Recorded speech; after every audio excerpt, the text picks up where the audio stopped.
Alright, guys. It's been a while. Been too long. Welcome to the How To Dad podcast. My name is Devin Pierce. We are live here on Mixer. And it is June 30th, 2019. Our last episode was back on June 9th, and we'll get into that at the end of this episode, as well as we'll be talking about some upcoming changes to the podcast and the YouTube channel. So stay tuned if you're watching live. Audio listeners, you will find the channel update and such as a bonus episode for you to download. So you're not wasting your time if you don't want to listen to it. I don't think I had any stuff to share with you guys. No, I'm not seeing any new notifications to discuss with you guys with regards to people coming up and following the channel or subscribing to the channel. But if you are a new subscriber, welcome to the family. Welcome to the family. If you're just checking out the channel, or if you're checking out the YouTube, thank you. I appreciate it. So guys, each week-ish, I bring you some tips and some tricks for parenting, adulting, or life as a whole, and share the tools from my toolbox to help you be better equipped for life's great adventure. Which, in case you're wondering, the great adventure is life itself. But get her done. Today's episode 14. Should be episode 16, but apparently I don't know how to show up for work. Actually, I'm really good at that. Just not for the podcast, apparently. Last couple of weeks. We're going to be talking about teaching positive relationships through examples. There has been a reoccurring theme in all parenting styles and techniques that you'll pick up or learn or be taught to you. And it's the concept that you are your child's best role model. You're their biggest and best. And sometimes we as parents aren't very good role models. That's okay. Nobody's perfect 100% of the time. Just you do you, but try to be the best you can for your kids' sake. It's something that the whole concept of you being your child's role model is something that's been brought up on numerous previous episodes.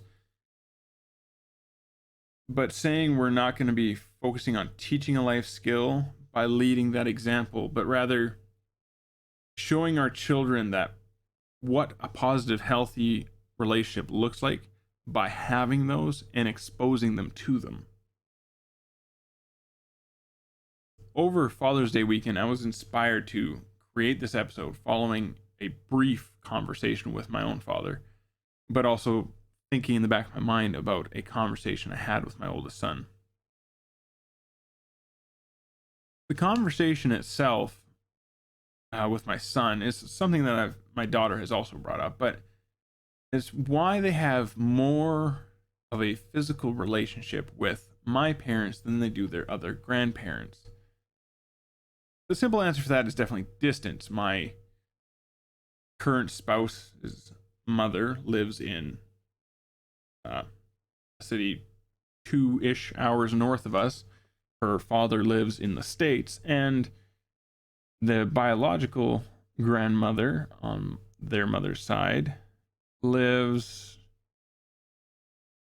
3.5-ish hours away, and is not in speaking terms with their biological mother, so they don't really get an interaction with her.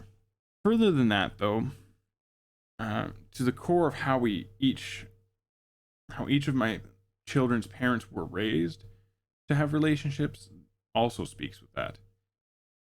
You know, obviously the way I have relationships with my parents, or were taught to have relationships by my parents, is very different from my current spouse who grew up in a split home, or my ex who was raised by extended family members. Where you come from and how you were raised has a significant impact on the types of relationships you have. And so you also show different types of relationships to your kids based off of your own experiences and what those should look like or could look like. The funny part is the conversation with my father wasn't directly related to this, and it was simply that he had thanked me for coming out to help him with the rebuilding of his roof. He ripped apart a section of his deck and did a whole new roof and deck on one side. He had to redo a bunch of tin, and he had to redo some structural because we found some rot, that kind of thing. I'm going to show those watching live, actually, the pictures I shared up on Twitter when I was helping him out. Hey guys, quick little interjection here. I had, unknowns to me, missed a step in modifying my scene that I'm about to transition to here. When I went to show everyone the video or the photos from Twitter live, I created a feedback loop and got an echo ongoing. So I had to go ahead and re-record the audio for this next segment. So if things don't line up for those of you watching it, that's why. This picture here, we have myself and my father. I got my hard hat and he's got his ball cap. This one here, we have my father in the foreground. A guy he hired up on the roof and a couple of his buddies there as well.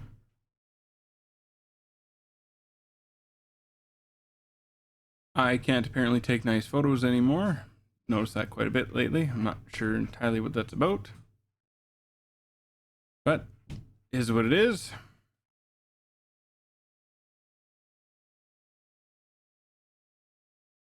So when my father did thank me for helping him out over the weekend, I jokingly made the comment, well, I'm your only child, so who else was going to do it? At the same point, I kind of realized that regardless of how many children my parents did or didn't have, I still would have been there to help them out. Even if I had 5 brothers and 6 sisters or something, we probably all would have been there. The reason for this being is because my family has always been, at least in my opinion, very family orientated, and that would have been instilled on me and any of my siblings they might have had.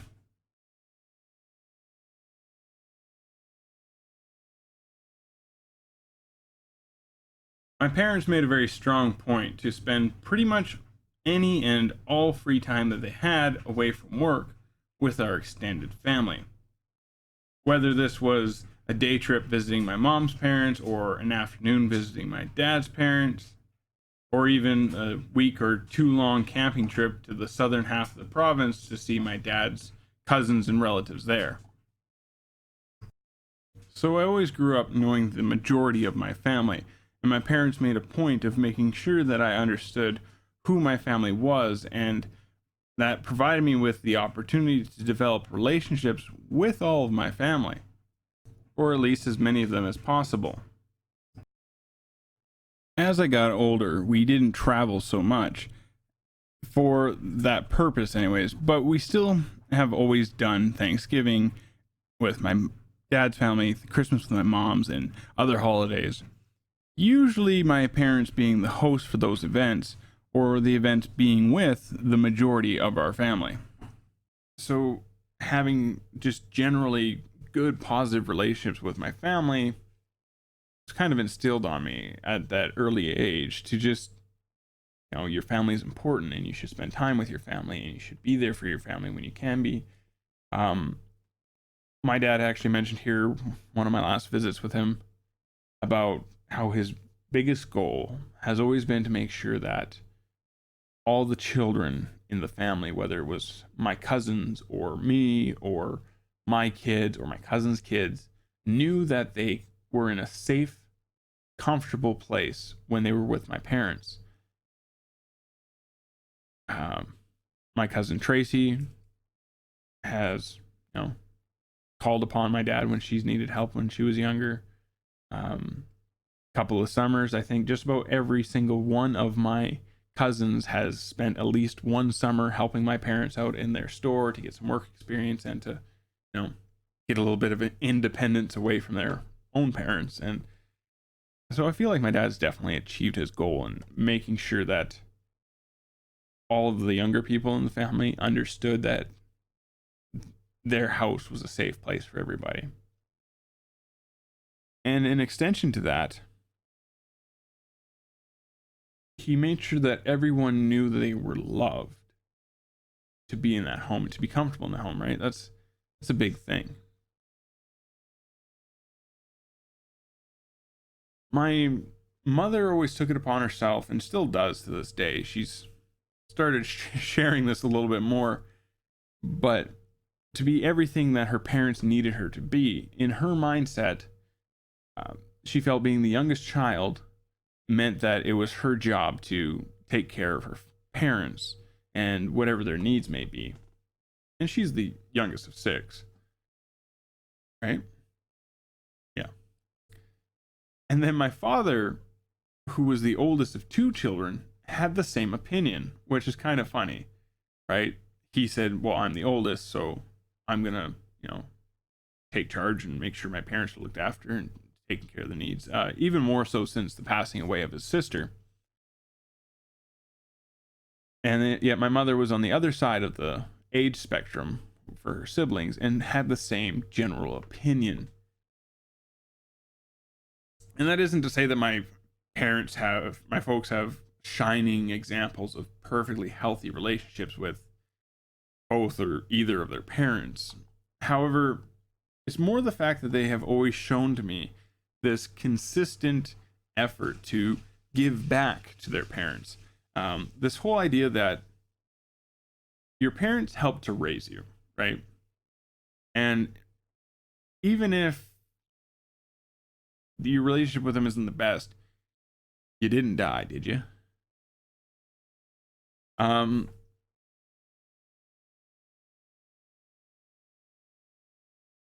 Lost my train of thought there. They raised you through your childhood to whatever point you went your separate ways, and they made sure that you got at least that far. So for some people, there's this unspoken debt of gratitude, and maybe that's not the correct term for some people. I know some people have extremely terrible relationships with their children or parents, and in those instances, this might not be a true statement for you. But I have seen relationships where the parent and the child was a horrible experience. They were terrible parents. But the grandparent to child relationship is amazing. And this is where an instance where parents have put aside their negative relationship with their parents to permit their children to have a positive relationship with them. Hello, little man. You woke up from your nap. Sorry, I would say Yep. Hello. He said hi. He said hello. Hello.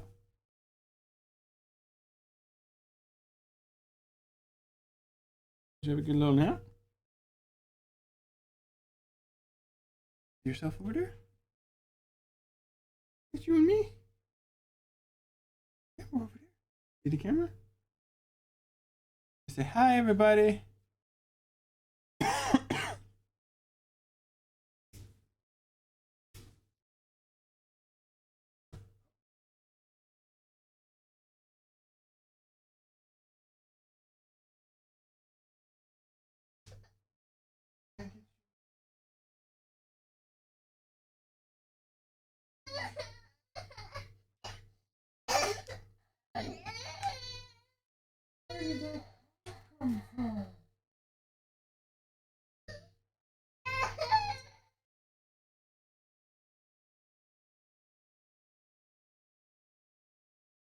Come sit with Dad, and we'll do a podcast together. Okay?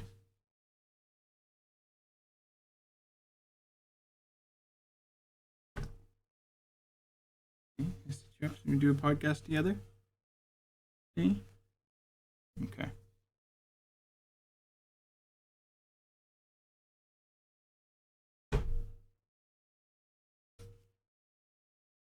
Oh, where was I? I've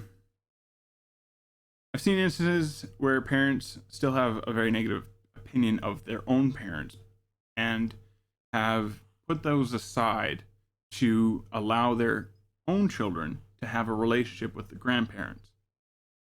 On the flip side of that, I've also seen people be so poisoned by a negative relationship or just things that never should have happened to a child. And so a grandparent will never have a relationship with their grandchild because of things that occurred to the parent or between those two individuals. So I do understand that what I say here today may not effectively matter for your situation or even your children's situation, depending on your own circumstance. But I can say for myself that seeing my parents go the extra mile and try to help out their parents wherever they could did have a substantial impact in my relationship with my parents. I had plenty of my own things I could have been doing on Father's Day weekend around my own house, but I knew that my parents have done so much for me, and not just like helping me out financially. I mean, like just being awesome parents. The least I could do is give them a hand when they specifically ask me for help. And it's kind of my hope that because my kids see a positive relationship between me and my parents, and even my ex and my parents, or my current spouse and my parents, and also between my spouse and her parents, that as they get older and they go into adulthood, that they'll maintain a healthy relationship with us as their parents. And this kind of a background story of my own situation is also the explanation of this topic, and I don't have too much more to say on it. It'll be a pretty short episode tonight. But as I said, you are the best role model for your children. So if you're showing them an importance of having a good relationship with your parents, they're more likely to have a good relationship, or at least prioritize their relationship with you when they become adults. In my opinion. I mean, some may say otherwise. Even if you don't have a good relationship with your own parents, or perhaps your parents are no longer with us,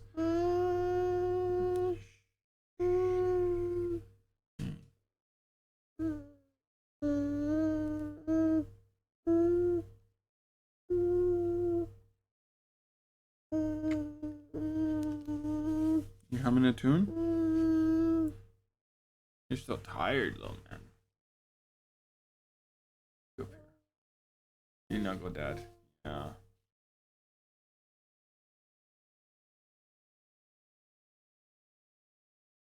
Even if your parents are no longer with us, you can still encourage a positive relationship between you and your child into adulthood, by instilling them at a young age, by keeping good positive relationships with others, like extended family members, maybe your aunts and uncles, or maybe your grandparents if they're still around. Even close family friends who are older, establishing that you can have a good positive relationship with an older individual could still encourage your children to maintain that positive relationship with you as they get older.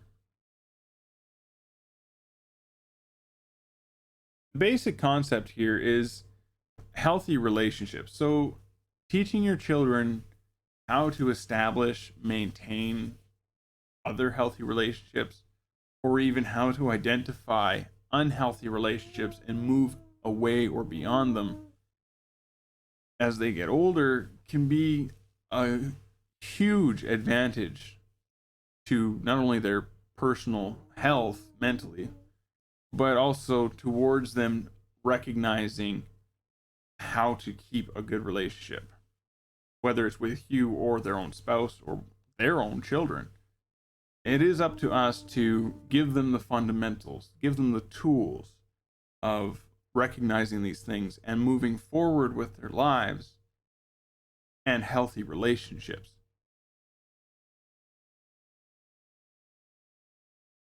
As always, guys, you can answer the weekly question via following me over on Twitter at CrownEss0.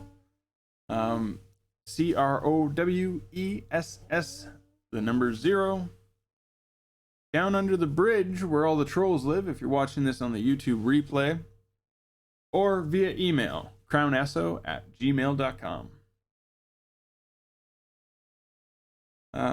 This week's question is, how do you show your children what a healthy relationship is?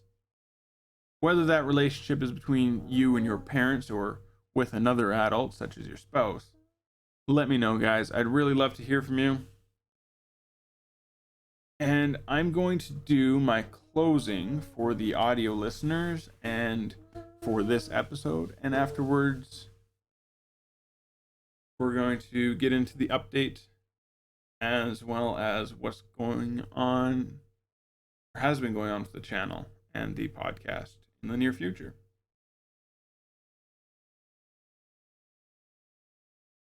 So, thanks for watching, guys. The How To Dad podcast is owned and hosted by myself, Devin Pierce, and is licensed under Creative Commons Attribution Non-Commercial Share-alike 4.0 International License, all rights reserved. Currently available for audio listeners on Anchor, Apple Podcasts, Google Podcasts, Spotify, Breaker, Overcast, Pocket Cast, and RadioPublic. Snuggle up to that. So, guys, why did we miss 2 weeks in a row? Well, I told you guys I would be going to North Country Fair for last weekend. So that's why we missed last week's episode. Actually, don't know if I mentioned that on the June 9th episode or not. However, we missed the Father's Day weekend because I was busy doing the roofing project with my dad. Then my mom made a nice big supper. By the time I got home, it was way too late to write the show notes, do the episode, and then, get to bed at a decent time. I start work at 3 in the morning, so I'm up at 2 every morning to get ready for work. I got to try and play around with that. That being said, I am thinking of doing a new schedule, and I haven't picked out a specific time, but the podcast will be moving from Sundays to Wednesdays. I think the first Wednesday episode of the podcast will likely be July 17th. So next week we should have a show here on Sunday. And then we'll be moving on to the Wednesday shows, and I'll remind you guys of that next episode. Then I have some questions for you guys. I would like to help make this podcast a little bit better. I'd like to get some more equipment so we can do get some interviews maybe going. Hire a babysitter. Okay. You're noisy. Are you waving to yourself in the camera? Yeah.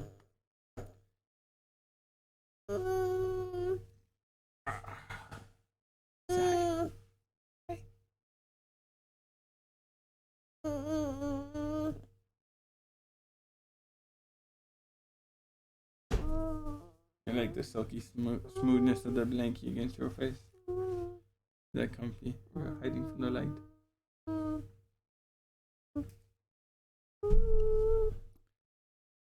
Well, in order to generate a financial security for this podcast. I am curious to know how you, the listeners, feel, and I'm on the fence about creating a Patreon. I use Patreon for my family's geocaching vlogs on YouTube as a way for people to support it and be rewarded with additional content, early access, and a few other little perks. And it would be easy enough to do something like that for the podcast folks as well. And I've already, thought of some ideas similar to what I already do as rewards for Patreon support. But maybe that's not the route you guys think I should go. Maybe we should just have like a merchandise shop and do that, or maybe both, or one then the other, or something. I would gladly like to hear your guys' input on what you think we should do to help fund this podcast and bring you guys some better content and more diverse content as well.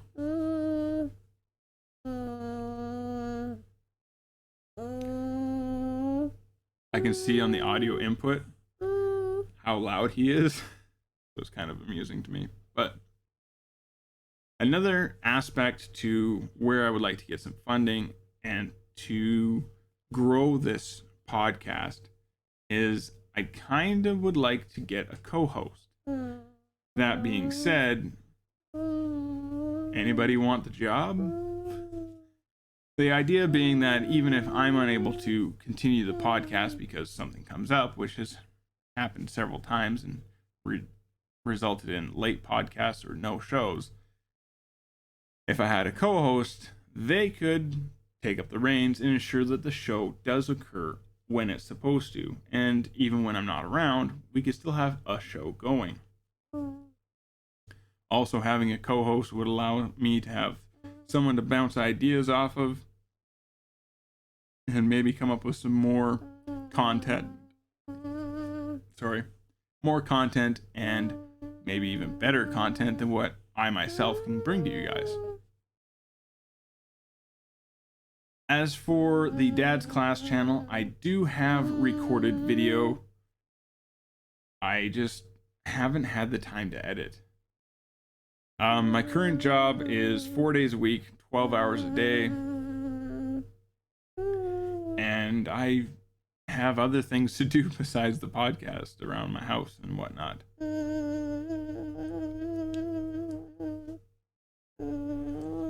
Some of you watching live or on YouTube replay may have noticed that I changed the How To Dad podcast being the word 2 instead of the number 2. I also changed the URL on Mixer a couple weeks ago.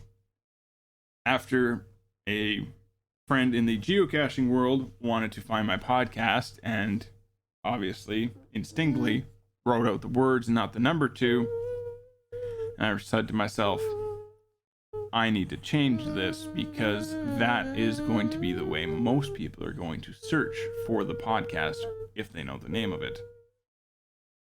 Just verbally, right? So I changed that, changed the URL, and I hope to have some content edited for the Dad's Class channel coming soon. But they're just going to be sporadic. When they show up episodes, and that's just how it's going to have to be for the next little bit until I can put more effort and energy into this. My new job has a lot of things that need to be fixed or changed to simplify it and make things better. So a lot of my time and energy right now is going into making that a smoother process so that I can get home sooner, I can get done quicker, and I can sleep in more. That'd be nice. Just to get things better and then make more time to make better content for you guys. As a general updating, we have this little man here who is not yet saying very many words. Likes making little noises though. really loves music and everything musical. My older two kids, this September, the boy will be in grade 2 and the little lady will be entering into kindergarten. So we're hoping that with some changes to the wife's work schedule, getting this little man into daycare, well, her and I are both at work, will give me a little bit more time to get things done around the house in those awkward hours, and then get more content created for you guys coming this September. Beyond that, well, I've been working with other people to, even though we haven't been putting out content for this channel or our geocaching channel as of late, I've been trying to remain relevant in the geocaching community by being the guest host for the tweet chat on Mondays for geocaching, US Geocaching Hour. And my hope is after this next trip into Idaho Falls next week, I'll be gone from the 10th to the 16th, and then we'll come back. The 17th will be our first Wednesday show, and the channel will continue. I will have a time for you guys. Next Sunday's episode, I'll pick a time for the Wednesday shows.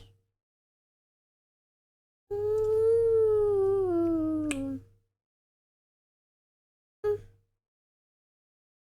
was hoping that would stop you from humming so loud. No, it's not working. Now you're just eating your blanket. And my hope is to have a bit more time here after I get back to give to you guys a schedule for the next month at least of episodes, so you guys will know what's coming up on the podcast. And because right now we've just kind of been playing it by ear, week by week, because I haven't been able to properly schedule things. So I'm hoping to get that cleared up. And season 1 of the podcast will come to an end in December, and season 2 of the podcast will start up again in the new year. I'm thinking it will take January to line up a whole year's worth of content for you guys, and we'll start strong in February. That's kind of where I'm looking at for next year on the podcast. I will be taking the entire month of August to do a geocaching turns 20 road trip with the kids and participate in various 2020 events going on, including the geocaching headquarters celebration and Geo Woodstock in Abbotsford, BC. So if you aren't into geocaching yet, you should definitely get involved so you can get your newbiness worn off before all the cool stuff starts happening in 2020. And then maybe we'll see you around at some of those events. Okay, little man. I think that's all we have for updates. I would like to thank you all for participating in tonight's show, and I love you. Good night.